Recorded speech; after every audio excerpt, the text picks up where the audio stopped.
There will be spoilers ahead. Lots of spoilers, so be careful, won't you?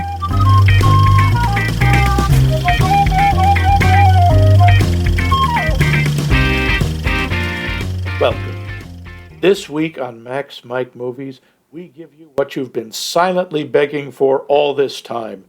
An in-depth, comprehensive history of this podcast. Journey with us back through the mists of time to that fateful confluence of events that brought our podcast to the world. The scene, a shabby living room with a card table. Pass the shrimp dumplings. Yeah, here. Hey, you want to do a podcast? Like, I don't know, about movies? Okay. And the rest is history.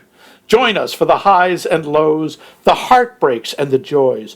Join us for when Max's compulsive betting on alpaca fights nearly tore the show apart. You're betting on what now? Or how Mike's tragic addiction to black market chia pets nearly ruined both their lives. All right, that's it. Stop referring to us in the third person and just get to the movie already. Okay. In this latest entry in our series, ladies and gentlemen, The Beatles, we're checking out 1978's mockumentary, The Rutles, All You Need Is Cash, a loving yet sometimes savage parody of the many Beatles documentaries, and perhaps even the band itself. I'm your host, Stax Ravine, and over there is your other host, Pike Spruce. Pike? Oh, I kind of like that. Now you have to call me Pike. Yeah. Okay, Pike. Yay! But first, Ooh. we have to get to our poll question. Poll question. Last week was, what band or singer's music do you think should be made into a jukebox musical? Or do you just think the whole form is a bad idea? Yeah. From Dave. We have, I don't even like Rush that much, but I think a great jukebox musical movie could be made from their stuff. Couldn't be done on stage. Very true. Yeah. They have at least one sort of concept album that I think was trying to tell a story. Yeah. The name of which I cannot remember. Rush in the movies. I think that's what it's called. Rush in the movies. No, I think it's called Rush Mania. Rush out the door? Yeah. Chrissy Becker gets points for the most distinctive answer. I've co-written an Elton John musical that I think doesn't suck. Dang. Wow. I have an outline for a Fleetwood Mac one. Wow. I think a Florence and the Machine / Hozier combo could be interesting. Hozier or Hoosier? I don't know who Hozier. No, Hozier. Don't know who they are, but what? Damn, that's a heck of an answer. I'll say. I want to hear them now. I kind of want to see this Elton John musical. Yeah. Geneva Brunetti responds, Chrissy Becker can confirm, did not suck. Dang. Okay. Cool. I loved it, and it made me want to be a part of the Killers musical we did the next year. Huh. Wow, the Killers, that would be something. Is that a band? Yeah. Oh. They must play with Hoosier. Or is it Hoover? Valerie, please stop telling people I'm related to Mike Coons, writes, not a fan. Of jukebox movies. I thought she meant us.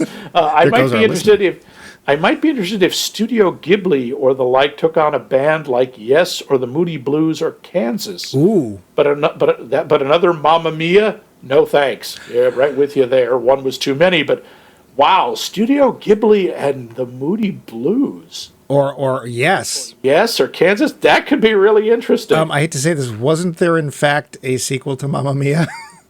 Yes, there was. I think it was like Mamma Mia Mia. Or I thought it was called just That's a Spicy Meatball. I think so. I believe it was Mamma Mia, Atsamata for You. Yeah. Richard Tatum says, I'm with Val on this. I pretty much hate the form.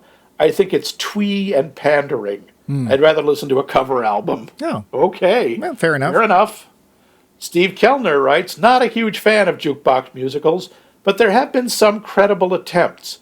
I actually liked Rocket Man a good deal, which was kind of an intersection between a musical with unrealistic musical tropes and memoir, so it had a real spine of a story, however fantastic in execution. Of course, a lot of concept albums, I almost said combat albums, are really just that, a musical written in rock form. Tommy by The Who, of course, which I think was a mediocre movie at best because Pete Townsend never really pulled together a coherent story, but it had some remarkable scenes. Kiss's album, Music from the Elder, which at one point was supposed to actually be a movie of some sort, or so they claimed, probably some others I can't come up with. Now that I think of it, would you count Yellow Submarine, which I love, as a jukebox musical? Yes. Sure. I mean, it's not a jukebox in that it's only one group, but yeah, why not? Well, I thought jukebox referred to literally songs that were not themselves put together as to make a musical, True. but were just popular songs thrown into, sometimes very badly, make a story. Yeah.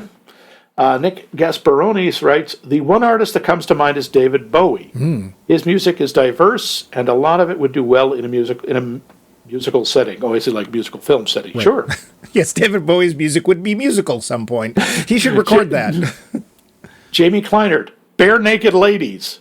Oh, wow. Their oeuvre is so broad and diverse, it would be a lot of fun to put some kind of story together with their catalog, and it would be an interesting tale. Although in general, jukebox musicals are not my favorite. Huh. Matthew Reisman says, while there are a couple of jukebox musicals I've liked, my general opinion is that they're terrible. I don't wish any more into existence. Okay, apparently he's not going to tell us which ones. Okay, that's fine. Apparently we have to go to his OnlyFans for that.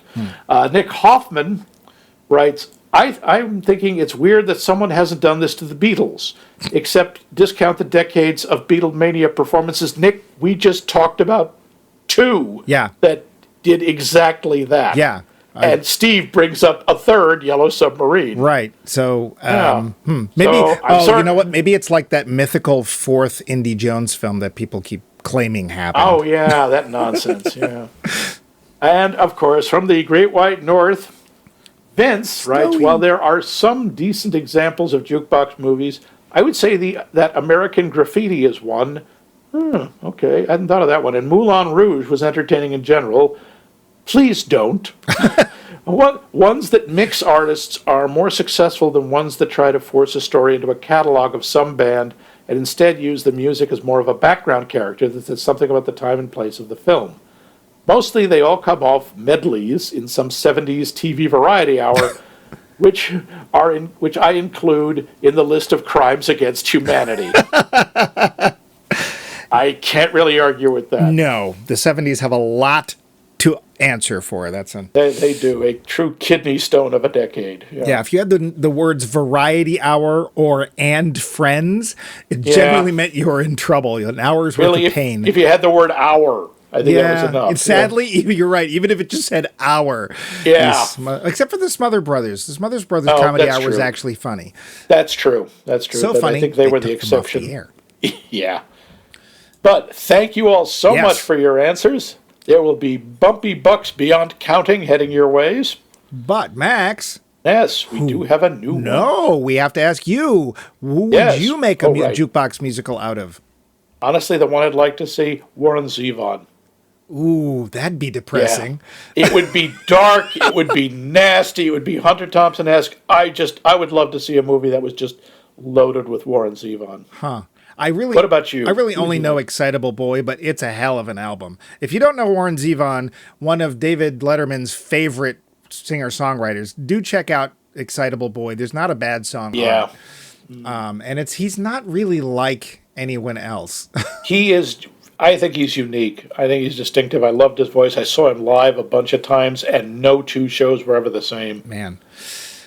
Yeah. I'm going to go with yes. I think yes. Their early stuff, not 9026145, whatever that album was. What? I think that their early stuff. I mean, they're much more rock opera-ish, if you want to be all snooty, because a lot of their stuff, being prog, tends to be very long and operatic, and sometimes very orchestral. That being said, I think it would be more the kind of jukebox musical where you definitely would want to light up before you went. Other than that, it is a tricky and slippery slope. I really liked Moulin Rouge. I really did. Part of it because they weren't really taking the songs seriously in some cases. They weren't so reverent bowing down to the songs. There was definitely some fun with them. And the people that got to sing them and perform them were just like, really? I did not know that he could sing. I did not know she could sing. Yep. And the energy in that film was just incredible. It is. So, but I tend to like jukebox movies that I think, as Vince says, someone said has a bunch of different artists in it, as opposed to, as you say, trying to turn the thing into a concept album. Yeah, maybe if you stuck to an era, it might work. But I like the movie Sing. I think that's adorable. Yeah, Sing's nice. And the thing is that the songs in that movie are sung as people just singing the song. It's not like they're bending them to the plot. Yeah. So it kind of, especially the one about the shoes. I love my shoes. I love my shoes. That's the best song in it, which I'm guessing has to be the real songs. But yes, Max, please, we have a new we do. poll question. What obscure or at least lesser known comic book character absolutely needs their own movie? Comic book movies are everywhere. Oh, and it doesn't have to be a superhero. Oh. How about Hot Stuff? Oh, God. The Little Devil, come on. Or Dot Polka. Or one of the Weird Harvey, come on. Reach out there. Who in the weird indie comics world, or somebody from Love and Rockets, who needs their own movie? Okay. And you can tell us, we have to wait, because that'll keep you listening to the rest of the show. Yep. But we tell you how to get in touch with us, but it's a secret. It can only be revealed by listening to any of our other episodes, but we'll tell you at the end. And speaking of trivia, let's get to... Trivia. The show. Budget? $200,000. That much, huh? Yeah. And box office, well, this was a TV special. It was basically, I made for TV, love you, so there isn't. Oh. This was directed by Eric Idle and Gary Weiss, who I was sitting there going, why do I know that name? Because he used to do a whole lot of short films on Saturday Night Live. At least in the early days, you would see. And now a film by Gary Weiss. In his, in quotes, memoir, which is available on the DVD, Eric Idle talks about what the Beatles thought of this movie. According to him, George Harrison was very supportive and encouraged him. Paul McCartney disapproved at first, but relented when he learned that Idle grew up near Liverpool. Oh, see, now I actually heard that he relented when he found out that his wife thought it was funny. Yeah, apparently Linda loved it. Yeah. Ringo Starr liked the happier scenes, but felt the scenes that mimicked sadder times hit too close. Oops. I can kind of see that. John Lennon, along with Yoko Ono, adored this movie, and when Idle gave them a screener videotape, they refused to give it back. And Lennon, he told Neil Innes, who is both the songwriter and I think he was Nasty. No, he's Nasty. Yep. In it, that the song "Get Up and Go" was just too similar to "Get Back," and to be careful not to be sued by ATV Music, which owned the Beatles catalog at the time. That's why it's not on the soundtrack for the movie. It's very kind of him, Mr. Lennon. Yes. Neil Innes, Ricky Fattar, and John Halsey regrouped in 1996 to record Archaeology, their sort of satirical response to the Beatles' anthology. It consisted of They actually are the ones who sing on the album, right? Because Eric Idle doesn't sing. No, he doesn't. I'll get to who his voice is. Ricky Fattar is an interesting sort, too. I mean, Neil Innes, we all know from Monty Python. He wrote all the songs, basically. Oh, I did not know that. Yeah, I knew he collaborated, but... Yeah. Maybe not all of them, but he wrote most of them. The movie, Archaeology, it had a lot of music that is not used in this movie, rearranged. It also rearranged Neil Innes' solo songs and had one song that was a spoof of Free as a Bird. Eric Idle did not take part in this. The album's press material explained that Dirk McQuickley had quit the music business to become a comedian. Now, Neil Innes was originally part of the Bonzo Doodah Dog Band, and that meant he had an actual cameo in the real Beatles movie Magical Mystery Tour. Ooh. Yeah. Ricky Fattar, who is the drummer, no, he's not the drummer, excuse me, he's the bass player. He's Stig. He's sort of, Stig, he's the sort of the George Harrison character, the quiet one. He doesn't have a single spoken line in the movie. No.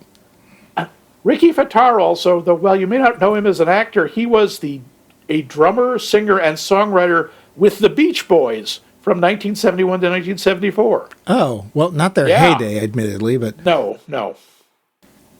The Liverpool poet Roger McGough, who gets introduced in the movie as a man who knew the Rutles. That's his whole thing, despite the fact they talk about the Liverpool poet. He knows everything about Liverpool. Did you know the Rutles? Yes. And then, all right, now. They turn away. He was also the co-producer and uncredited co-writer of Yellow Submarine. Oh. Yeah. Interesting. There is a scene where Michael Palin is supposed to be the press agent, and he's being interviewed by someone. Did you recognize the interviewer? No, I was sitting there going, is that Michael Palin? What's he doing? Well, of course I knew what he was doing here. The interviewer was George Harrison. Oh, yes, I did. Yeah. Many of my notes are just George Harrison, Michael Palin, and stuff like that.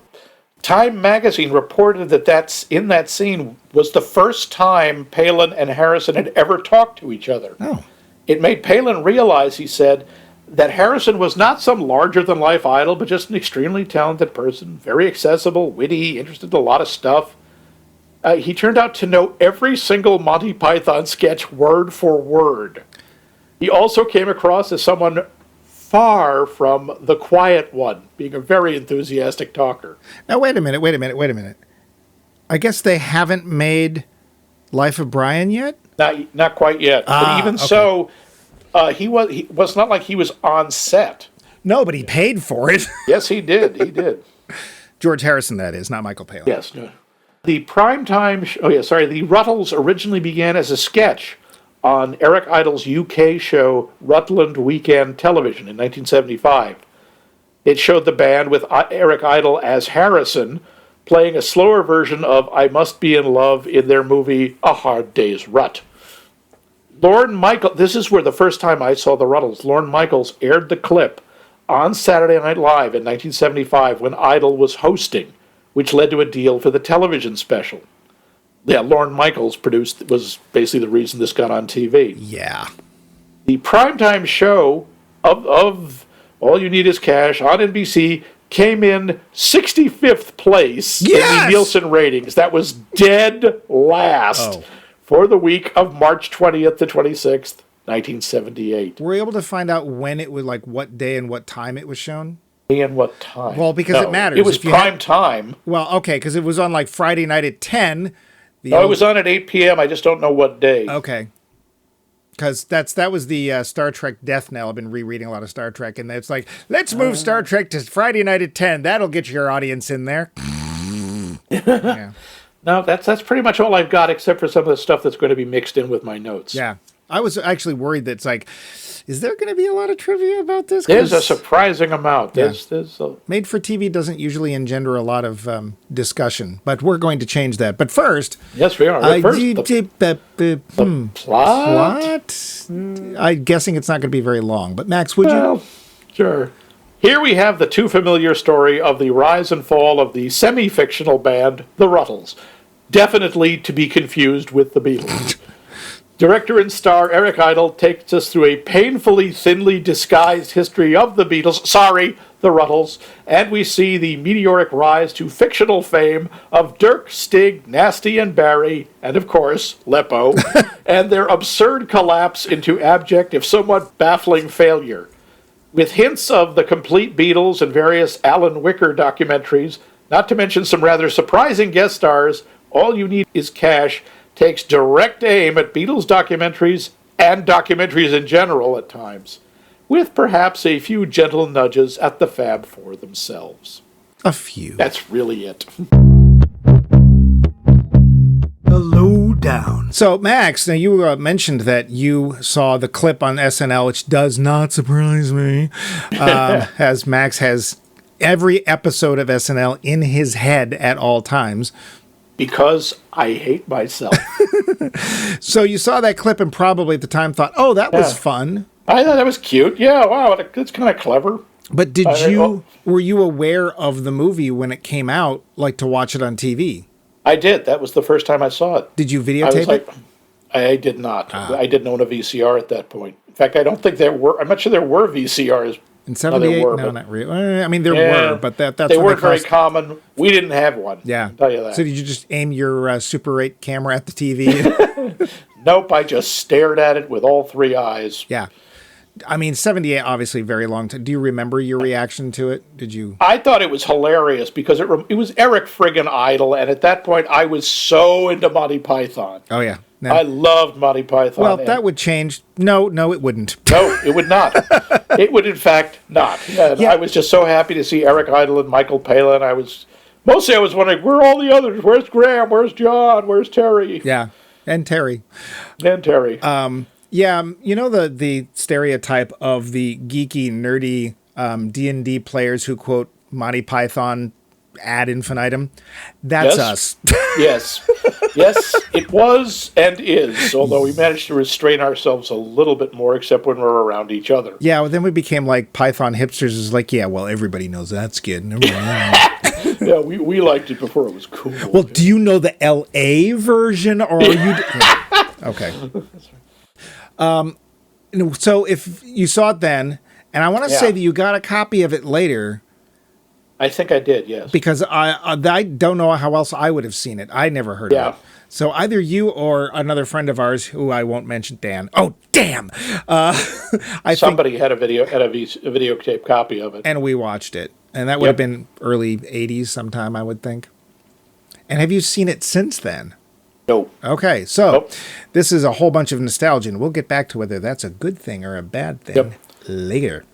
Yeah. The intro, by the way, where Eric Idle is wearing the trench coat a la Alan Wicker and walking behind a tracking shot on a truck, which starts to speed up and he has to run, is basically right out of, I believe, The Complete Beatles, a documentary that's surprisingly hard to find. Well, and what's interesting as I read is that the reason they did this, or they... one of the reasons that they came into this mockumentary was because they had seen an early cut of this, and they're like, oh, well, we got to take this down a few pegs. It was actually two different things going on. So they had Neil Innes, who came up with these songs, hauntingly like the Beatles. Very disturbingly. And apparently then Eric Idle had this idea to do a documentary starring the world's most boring presenter, so boring that the camera kept walking away from him, or in this case, driving away from him. And they literally put it together, and that's what they got. Rutland, I believe it, as a bit of trivia, is the smallest county in England. And so the whole idea of Rutland weekend television is the idea of, why would anyone care what's going on in Rutland? It's so small. What do they know? That's what I found out anyway. I loved his deadpan delivery of lines like, a musical legend that will last a lunchtime. Yeah, he's not doing his Wicker. I actually like when he's doing his Wicker. No, he's not going over the top. No. But he's not quite doing that here. It seems to me, and I don't know, that it lists Gary Weiss as the co-director. Yeah. I'm guessing Neil Innes had a lot of input in this, although I don't know. Did you see anything that had to it would tell us if he was mostly just the songs, or he was part of the writing, or? I believe he was mostly the musical director. Yeah. Do we want to talk about the songs? Sure. Let's talk about the songs. They're too good. They are uncomfortably on target. Yes. And it's really kind of upset. I remember being really upset by this, especially the one, I Must Be in Love. Yeah. It's like, but these lyrics are so inane, because he goes, I feel good, I feel good, bad, I feel bad, happy, I feel happy, I feel sad, I feel sad. Am I in love? I must be in love. And then I'm thinking, oh yeah, I want to tell you something I think you'll understand. When I tell you something, I want to hold your hand. I mean, oh God, some of those lyrics were so bland. Well, I saw this little interview with Neil Innes, and he said it literally started off with, I had a list of things. That's it. I had a list. I feel good. I feel bad. I feel happy. I feel sad. Am I in love? I must be in love. Like, that's it. Like, that's all it took. The song you talked about, which is Get Up and Go. I think that once they get to the refrain, it's not like Get Back at all. But the guitar part, when they open it. The guitar opening is the opening to Get Back. Yeah. I'm sorry. It just is. Yeah. I'm sure Billy Preston wasn't fond of that either. Well, we didn't ask Billy Preston, so we don't know. Yeah. Perhaps if you'll play the cornet for us, he'll turn from a weather vane into Billy Preston and let us know what he thinks. Yeah.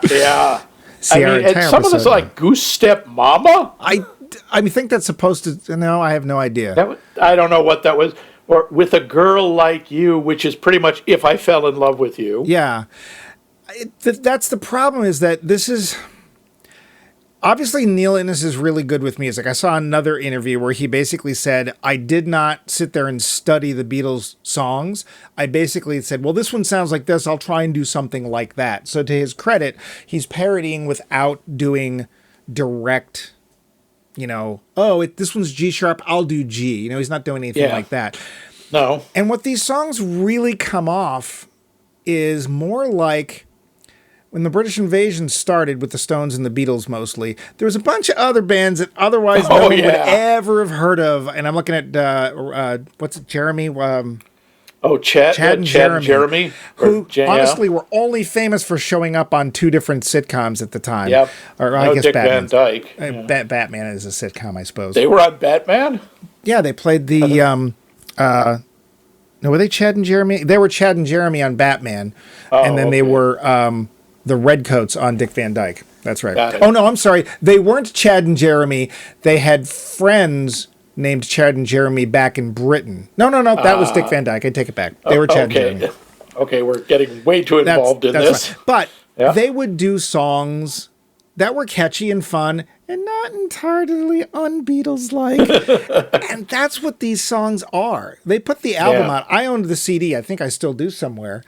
And I used to put it on at work, partially to see if people would notice, it's like, is this the Beatles? No, that's not the Beatles. Cheese and onions. Wait, nobody did. Nobody actually noticed. And I honestly think that's a problem with this film. The songs are too good. The problem for me with the songs is they go on too long, because it's not that they're too good. Most of them are kind of dull, because they don't have, the Beatles had, every song had like a hook. Yeah. Or it had some really clever harmonies or remarkable... It had something that made it the Beatles. Yeah. This is sort of the Beatles with the Beatles extracted. It's like the bare minimum of the Beatles. Not the Beatles, but an incredible simulation. Kinda, yeah. Yeah. I think it's impressive, but it makes it kind of tiresome to listen to, and they play them for quite a while. I mean, some of it like, ouch... instead of help, which is just so odd. I love that. Okay, well, there's filming in Switzerland, but they're clearly on a beach. Yeah, with fake palm trees. I don't think has beaches. No, it's landlocked. That was the only one of their songs that, and this is the problem I have with their songs, that I thought was even at all funny. Now, I didn't look up the definition of the word parody. I should, but shouldn't a parody be funny? Yeah, the songs, again, I still think Cheese and Onions is funny because, it's a submarine sandwich as opposed to Yellow Submarine. Well, yeah. But it's true, the songs are not funny. And this will come back to later on, but I just wanted to quickly look up the actual definition. The definition of parody is an imitation of the style of a particular writer, artist, or genre with deliberate exaggeration for comedic effect. Honestly, Neil Innes is too good a songwriter. I think that's the problem. Now, sure. Most of the rest of the stuff, though, I mean, the songs, they're... Sorry, go on. I was going to say, he's riffing on the Beatles, so he's got a really great foundation to start with. And they are parodical? What's that word? Parodic, I guess. Parodic. They're not funny. Yeah. And it's... I don't know. I used to play the album. I don't think it's a favorite album, but it's like, they're fun in that... We're not the Beatles, but we're a knockoff kind of way from the 60s other songs. Bands would show up and get one hit and then wander off, like the Arch. Yeah. Yeah, the music is not the reason to watch this. But well, some of the reasons to watch this is who's going to show up next? The first one I get is crap. Paul Simon. Dick Jagger? Well, Paul Simon I get. Because Paul Simon must have been a friend of Lorne Michaels for the number of times and how early he showed up on Saturday Night Live. Because I think, wasn't he the first musical guest? I honestly don't remember. But if he wasn't, he was one of the first 5. But he showed up. It was a chicken suit, wasn't it? Didn't Paul Simon show up in a chicken suit? That was later. But that was actually later. Yes, it was. He shows up. That is one of, to me, the greatest moments of television comedy in history. It's the Thanksgiving show, and Paul Simon walks out in a full-body turkey costume. That's right. Absolutely deadpan, looking just weary, and starts singing Still Crazy after all these years. And it's... I almost hurt myself laughing, and it's still, every time I see it, it makes me laugh. But... Yes, he's in it. Mick Jagger! How the hell? Well, this is the only thing I can think of. I'm guessing Eric Idle and George Harrison were friends before Life of Brian. Otherwise, how would they be able to ask him for $5 million? Yeah. Maybe George was friendly with Mick. I don't know. This is all speculation. But Mick, if you read, yep. I was going to say, Mick seems perfectly happy to be there. There is lots of footage of Mick. He's really good in it because he's taking it so seriously. Yeah. I still like the idea of they would come down and we were asking him. They came and said, "You want us to do a song for you? You want us to write a song?" And we were like, "Sure." And they went around to the pub. Half an hour, they came back with a song. And it was horrible, and we never recorded it. That was perfect. Yeah. I love that, and I like that. Paul Simon is so serious about what a big influence they are. Yeah. And the next one that pops up, and now this, of course, is less surprising when I found out that Lorne Michaels had anything to do with this. Bill Murray. Bill Murray as a DJ in Flushing. Yeah, named Bill the Murray. Yeah, because the Murray. Okay. And he brings it. He's only in one scene, but my God, the energy level. Yeah. How so many, Dan Aykroyd's in it? Yes. Well, because his part is just mostly grunting. He plays it's so perfect. He plays Brian Thigh. Right. The man who is famous for turning down the Rutles. This, by the way, is based on a real guy, a guy named Dick Rowe from Decca Records, who refused to sign the Beatles. Yeah. Well, there you go. I do like... Well, I was going to say, it has one of the funniest lines in the film. Oh, yeah. Where they sit there, you did not sign the Rutles. You had a chance to sign them and you didn't. And what do you think now? Blah, blah, blah, blah, blah. And then finally he said, I'll give this to you, Max. He finally just says to, Brian Thigh, how does it feel to be such an asshole? And they go, what? And then they cut away. Yeah. And John Belushi, another SNL, he's in there. Rod Stewart. David Frost is in there briefly. Well, Rod Stewart is in as a photo. And David Stewart... No, Rod Stewart's talking.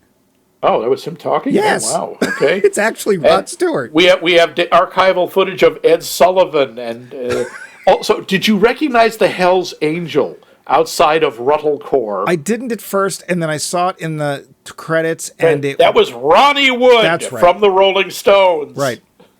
And he looks like he's having such a good time. He's explaining about how, Stig...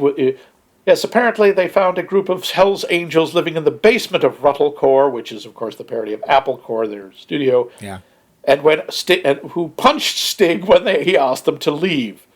And there's Ronnie Wood as a Hell's Angel, and he looks like a Hell's Angel with this sort of delicate little girl next to him, and saying, so who actually hit him? And he points at the girl and goes, Big Valerie. Yeah. Yeah, well, we were shocked, but we couldn't do anything. Why not? Well, she thumped me. We get Gilda Radner towards the very end of the film where he's just like, and everyone remembers the Rutles. Let's ask this young lady here. It's like, ma'am, you know who the Rutles are? She's like, no, I've never heard of them. And he's like, no, tell us, who are the Rutles? I don't know. I've never heard of them. He said, please, I really have to go. I've never heard of the Rutles. Like, no, tell us. And he finally just like, in a way, it's kind of creepy, but. Yeah, he like forces her, and she immediately turns into this Rutles scholar and hijacks the interview, takes the microphone from him in a way that only Gilda Radner could have done. It's so perfect because she could go from absolutely normal to crazy in 2 seconds flat. Yeah. I think my favorite character name in the film was Cuban guerrilla leader Shea Stadium. And you notice because they're parodying when the Beatles played Shea Stadium, and when they show the name on the screen, they spell it CHE Stadium. There's also a very funny part where, for whatever reasons, Eric Idle, who's I don't even remember his character's name, goes down. He's just the interviewer. Yeah, he goes down to New Orleans, That's and right. he comes up to this guy named Blind Lemon Pie, and Yes, because he's trying to trace the black origins of the Rutles music. and then Blind Lemon Pie is supposed to be obviously this old blues player and stuff, and obviously where we got blues, rhythm and blues, rock and roll, blah, blah, blah. And he's like, so, is it true that the Rutles got all of their music from you? Oh, no, not at all. And it's basically, he goes on to explain, I didn't do anything till they showed up, and then I just took everything from them. He said, yeah, no, they got it from my neighbor, Right. Ruffling Orange Peel, who's like, yeah, they took everything from me. I wrote all this. And his wife was like, he is such a liar. He said he said the same thing about Lawrence Welch. And the same thing about, no, I didn't. I wrote all. That was pretty, Ruttling Orange And I Peel. do like, that again is a little shot at, because then like, Eric Idle's like, well, we appear to have wasted a great deal of money to come down from New Orleans for nothing. Still, pretty, isn't it? Yeah. and even the horrible pun. Yeah. When he's in New Orleans, it's like, and here we are at the banks of the Mississippi, and he is standing in the banking district. Like, oh, ow, come on. Yeah. There is a song in here that is not by Neil Innes, and I was kind of surprised it was in there. It's a song about feet. Oh, that's right. That's actually from Robert Benchley, and Robert Benchley used to play a Guy character. who wrote Jaws? No. Please note, Mike is totally wrong. The actor's name was Richard Hayden. He was a character, a radio personality, and the only reason I know this and know this song is because, once again, he was on an episode of the Dick Van Dyke Show. Of course he was. And he played I can't remember he played a character. Oh, was he the fish man? Yes, he was the fish man. He did fish imitations. And he does that song, or does that poem, Feet, on the Dick Van Dyke Show. So yeah, it's the idea, that whole thing, what is it called, 1,000 Feet of Feet, is a film that was made by basically the Yoko Ono clone in this movie, the one that... the Nazi? The Nazi woman whose father invented the limpet mine. Yeah. Her father invented World War II. And it's a parody of Yoko Ono, who did a movie called Bottoms, which was basically like an hour of pictures of famous people's bare bottoms. Ah. Yep. Which itself was a parody of just about anything Andy Warhol ever filmed. Yep. Sure. So there was a little bit more to Lorne Michaels getting involved with this, and I didn't remember this, but apparently at one point, and I don't know who it was, somebody was literally offering, this was in the 70s, $20 million per Beatle if they would get back together and play a gig. Oh, yes, I remember And then, apparently on SNL, they managed to somehow, I think it was actually one of the shows where Eric Idle was hosting, but they managed to get George Harrison to show up. And George Harrison is waiving $3,000. Oh, no. Sorry, you left out a step. Oh, that's fine. People have offered a lot of money, but Lorne Michaels did a whole thing where he went on the air during the show and offered the Beatles $3,000 to reunite. Yeah.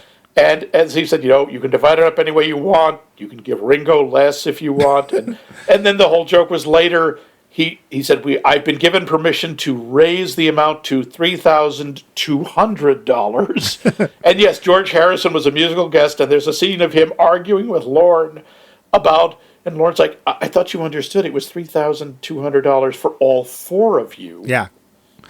And that's one of the reasons Lorne was like, you guys, the songs, documentary, let's do this. And that's why Broadway Video, I think it's his company, put this together. And that's how Lorne Michaels became involved, which is probably a good thing, because I think that we certainly wouldn't have gotten any of the not ready for primetime players in this, I don't think. Probably not. And pretty much all of them, except for Garrett Morris and Lorraine Newman, show up in this. And for all I know, they're in the background somewhere.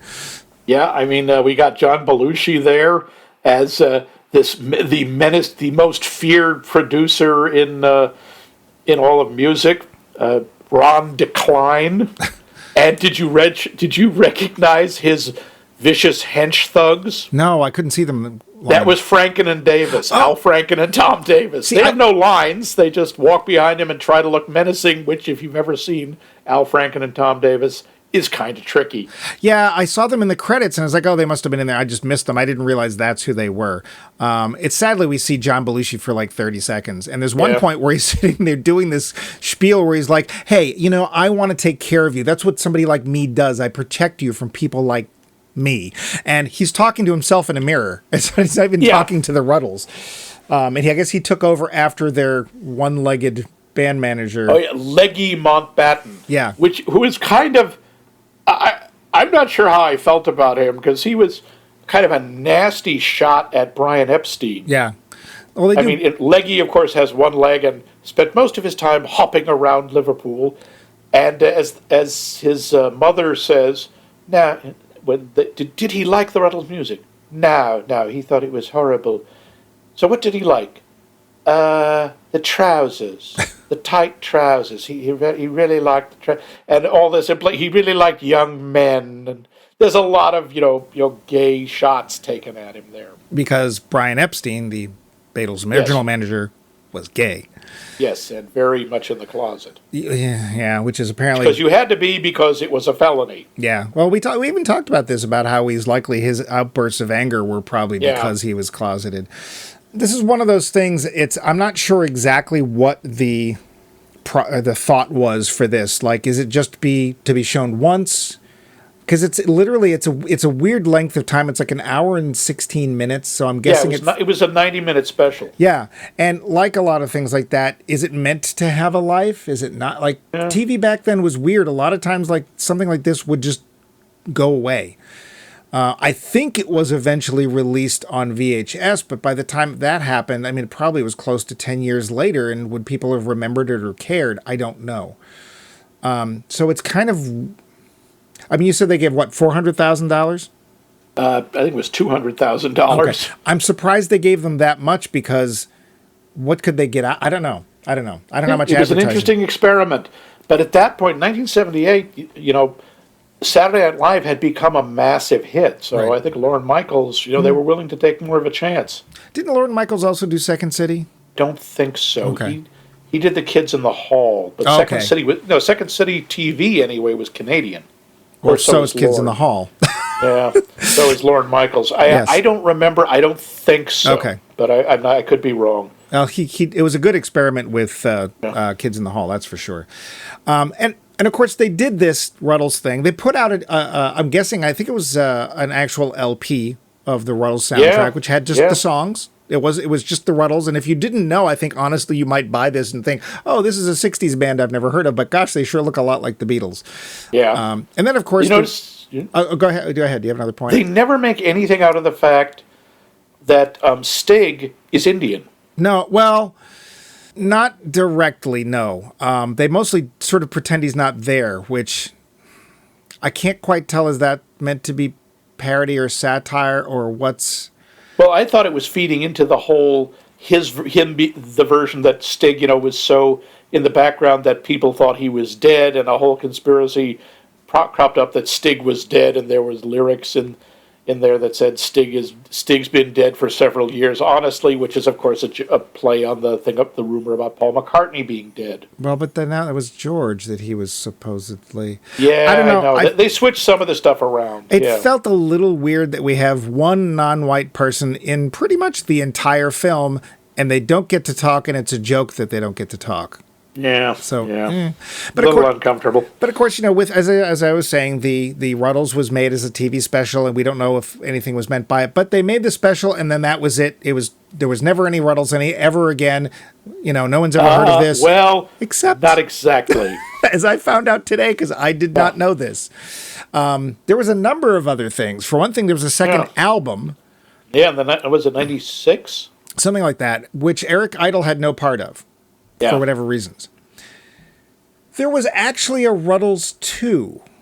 Yeah. Which, strangely, everyone but Eric Idle did not have a part of. Yeah, it was 2004, I think. I can't remember. Was that the one, All You Need, Can't Buy Me Lunch? Yes. Yeah, that was 2004. Now, interestingly, I looked this up and found out that the Rutles actually had been touring. Like, they got back together and they toured. And they were touring or about to tour again just when Neil Innes passed away, and I think it was 2019. But I, this morning, was just looking online for extra information and came across the fact that there was a Rutles 2. Max, did you know before I texted you this morning that there was a Rutles 2? No. Not at all. It never occurred to me. Did you watch it? I watched the opening, and that was about it. I watched the whole thing. Yeah? How was it? Here's the thing. Rutles 2 is the movie Rutles 1 should have been. Oh. And here's why. Now, to be fair, there is no new Rutles. Well, that's not true. There's outtakes that weren't used in the first film. There's also a lot of footage from the first film. Basically, anything of the band was footage from the first film, either used or not used. There's a lot more extra guests in here, and they're honestly used a lot better. And quite honestly, the whole thing is a lot funnier to me than the first Rutles was. So interesting. So the reason is they were funny is not only the guests they got, but they actually let the guests talk even more. So we were talking about how one of the most enjoyable guests in the Rutles film was Mick Jagger because he was really into it. And he would say things like, oh, yes, we knew them when we loved their music, blah, blah, blah, blah. So here's the guest list of most of the people that I saw.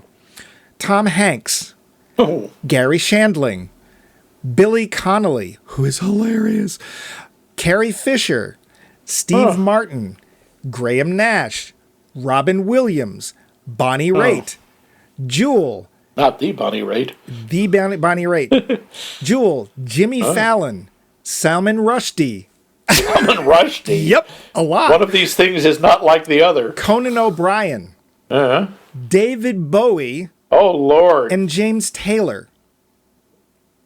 Yeah, I have no idea how they got these people. There's one point, though, where it's supposing Eric Idle is talking to Jennifer Lopez, and he goes down to Puerto Rico to see her, only to find out that she actually lives in New York. So he goes back to New York, and outside of the apartment, he's like, and this is Jennifer Lopez, and this is where she lives, and he starts talking to this woman who is probably a Jennifer Lopez, but is not the Jennifer Lopez. Not the Jennifer Lopez, okay. Every time they cut to Billy Connolly, he just trashes the band. Oh, they were horrible. I hated their music. It was terrible. And Conan O'Brien comes up with this theory, which is at first just in the eye here where he's going. And then it's just like, what the hell? His line was, okay, so you play Sergeant Rudder's Darts Club band backwards along with Dark Side of the Moon and Wizard of Oz. And it all comes together into an episode of Bonanza. There's one point where I'm guessing it was right after he played Popeye because Robin Williams' hair is inexplicably blonde. I don't know. But he's playing this odd German character, and he's like, oh yeah, there was nothing like the Rutles. I mean, there would never be any communist band. What would you have? The Village People's Republic? And there's also at the very end of the film, there are some great outtake footage of pretty much everybody just like losing it and laughing because they were having such a good time. Mike Nichols is in there of all people. He's in there he's a famous director. He's also part of Nichols and May, which is a big comedy team from. And they sit him down, and he's like, Eric Idle is saying things like, oh, it's so nice of you to have us here and talk about the Rutles. And we want to talk about the Rutles Hard Day's Rut. And, such a great film and so wonderfully funny. And Mike Nichols just looks in the camera deadpan and says, you actually like that? Well, yes, it's so. And he just like, I'm out of here. And he just gets up and leaves.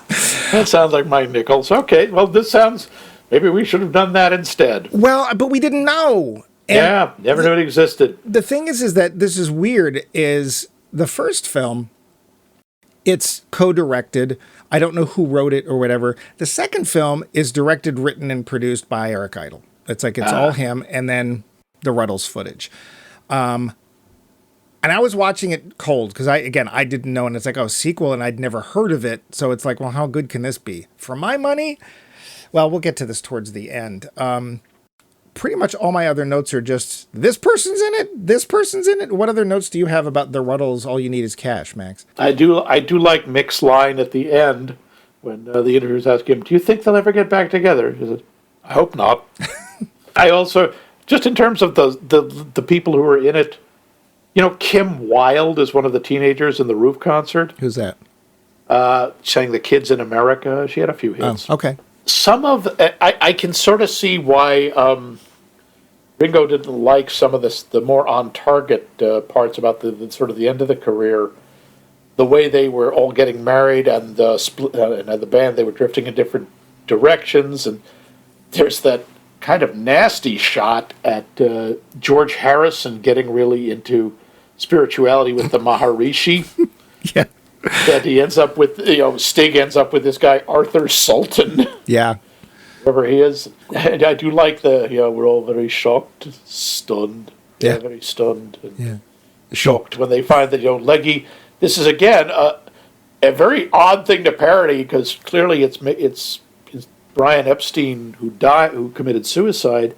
In this, Leggy leaves the band because he accepted a teaching position in Australia, and they're very stunned that he would go to Australia. And shocked. And shocked and stunned, Yeah, stunned. Yes. And how Bob Dylan introduced them to tea. Yeah. I remember watching that going, okay, no. 4 Englishmen, and you're saying an American introduced them to tea? No. Come on. You could have done something else. Also notice that Bob Dylan doesn't actually appear in the film except for his own concert footage. A photograph, yeah. They use a lot of actual, by the way, all those screaming fans and like the Liverpool rally, that's all Beatles footage, and Beatles gave them permission to use it. Yeah. I do like how, and then at the end, it becomes incredibly litigious, and they're all suing each other. And, Stig accidentally sued himself. Yeah. Again, ouch.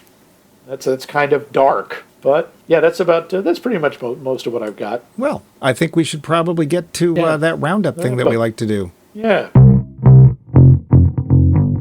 The roundup. So Mike! Damn! Finally, I win!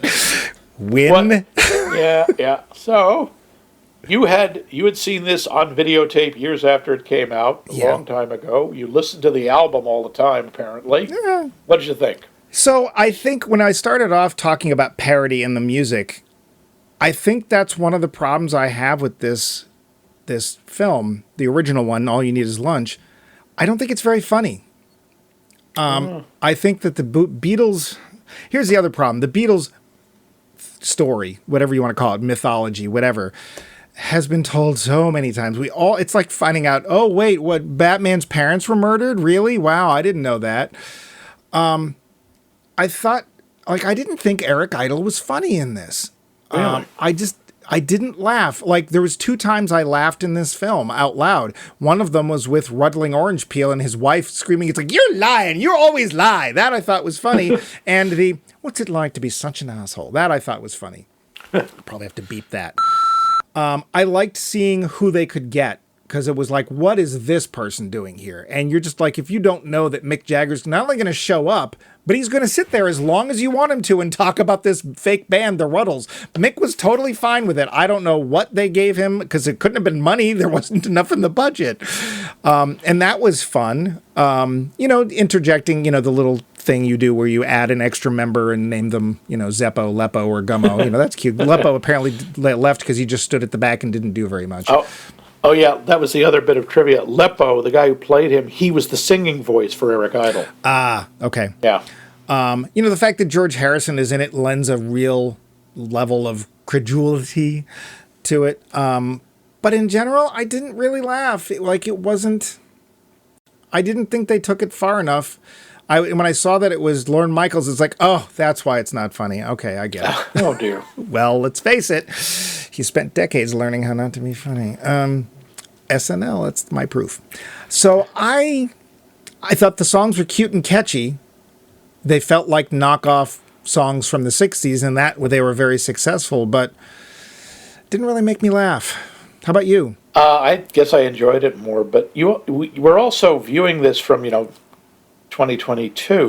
In 1978, there weren't quite as many Beatles documentaries. We hadn't hit the overload. No.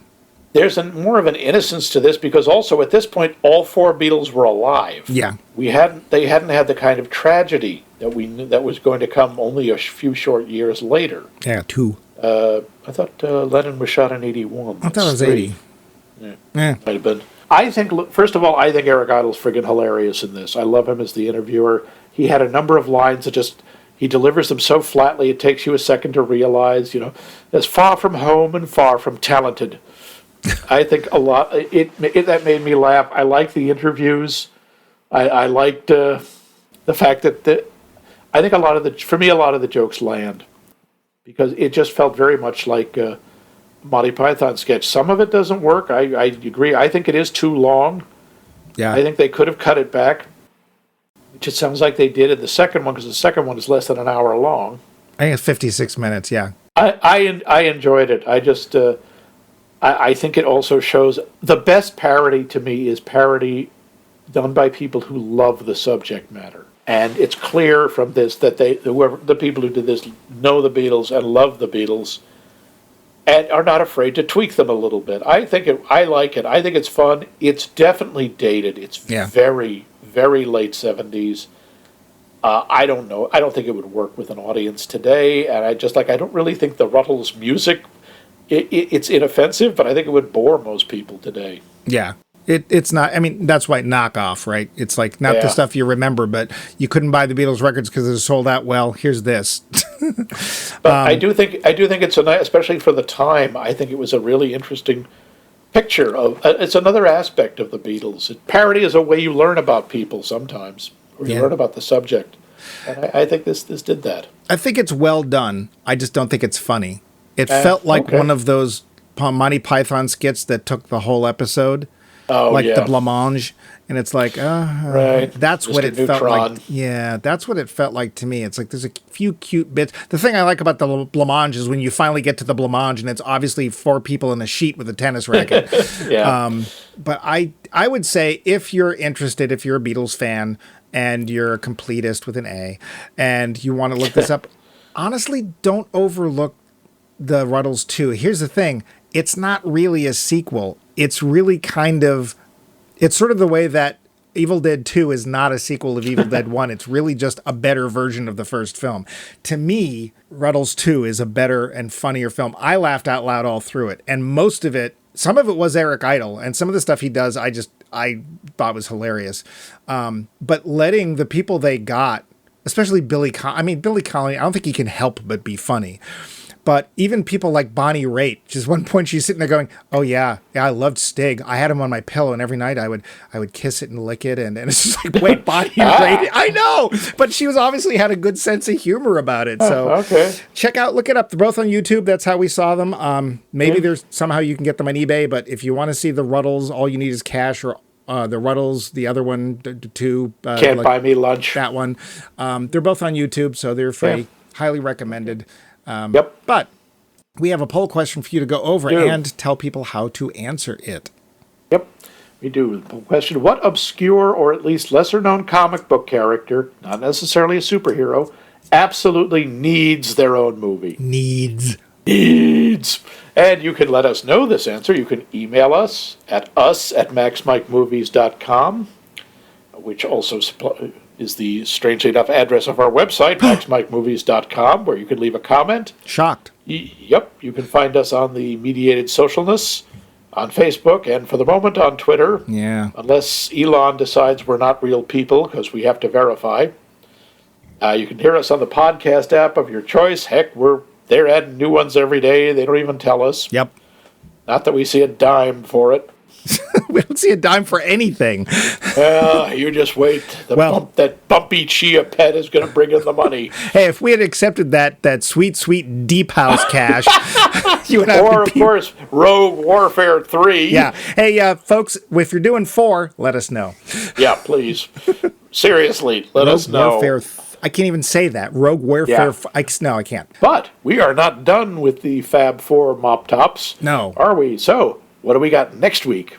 Well, I thought, since now we've seen a mockumentary and we've seen films that have Beatles music in it without actually having the Beatles in it, or are in fact not in any way about the Beatles, maybe we should circle back around to, the actual Beatles. So we're going to see Cleopatra starring the Beatles and what? Elizabeth Taylor. Wait a minute. I'm pretty sure they're in it. Well, Nope, I'm pretty sure that's Herman's Hermits. oh, maybe you're right. Well, I guess we'll have to watch Hard Day's Night instead. We were going to watch okay. Cleopatra, which I'm pretty sure has the Beatles in it, but instead we'll have to watch Hard Day's Night, which I think is Elizabeth Taylor free.